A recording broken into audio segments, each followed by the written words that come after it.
Hello, third grade. There's been a lot of where the slides are just using hands-on stuff, and I didn't send a bunch of hands-on stuff.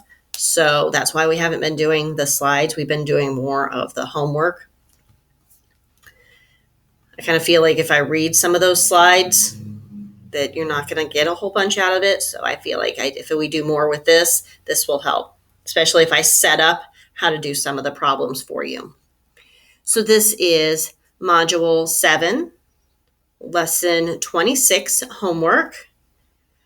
Number 1, use rectangles A and B to answer the questions below. So this is rectangle A and this is rectangle B. Now, before I do anything, just like yesterday, I want to make sure that I label all sides in rectangle A and rectangle B. Rectangle A is a square. So we know that in a square, all sides are the same. So if this is 4, then that side's 4, and that's true. So that means that this side is 4 centimeters, and this side is 4 centimeters. And like I said, I'm only writing the 4. It's hard to write on the computer, but if I was in class, I would also label those centimeters. So now let's go to rectangle B. In rectangle B, this side is 3 centimeters, and this side is 5 centimeters. So this is not a square. We can't use our little rule about the square. But if it is a rectangle, then usually the opposite sides are the same, especially if they look like they're the same length. So if this is 3 centimeters, then this is 3 centimeters. And if this is 5 centimeters, this is 5 centimeters.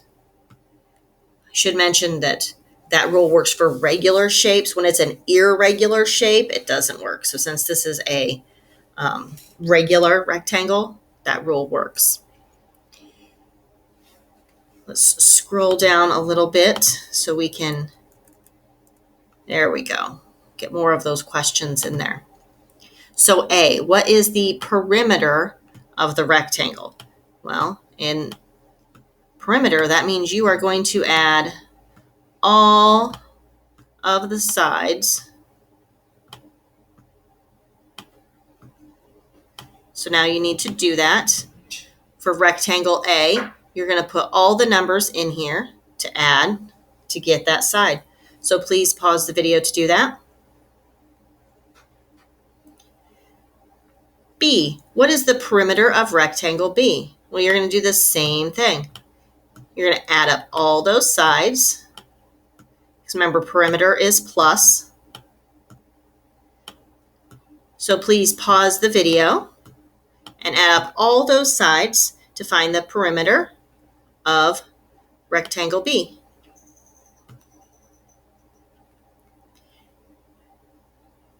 C, what is the area of rectangle A? Area is where you multiply. So you're going to take the length times the width to get the area. So please pause the video to do that.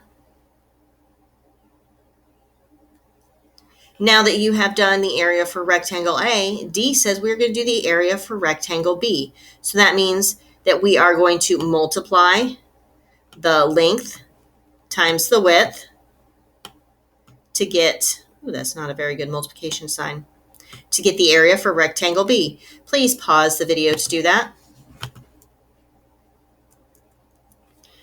E, it says, use your answers in parts A through D to help explain the relationship between area and perimeter. So you're going to use words to answer this. You are going to talk about, are they the same? Are they different? If one is bigger, which one is bigger? If one is smaller, which one is smaller? And then why do you think that might be? So please pause the video to do that. Number 2, each student in Mrs. D's class shows a rectangle with the whole number sides and a perimeter of 28 centimeters. They find the area of each rectangle and create a table below. So over here they have the area in square centimeters, and on this side they have the number of students. A, Give 2 examples from Mrs. D's class to show how it is possible to have different areas for a rectangle that have the same perimeter. So please pause the video to do that.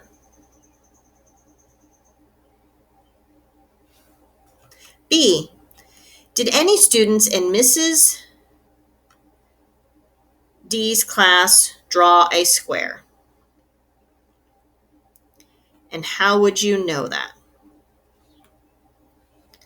Well, a square has 4 sides. So which one might have 4 students? That might be your answer. So please pause the video to answer that. C, what are the side lengths of a rectangle that most students in Mrs. D's class made with a perimeter of 28 centimeters?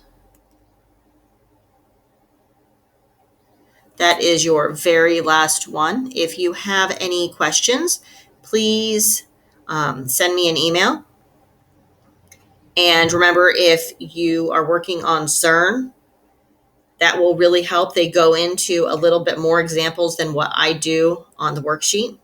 So it's really important that you are caught up and working on that. And I will see you later. Bye, 3rd grade.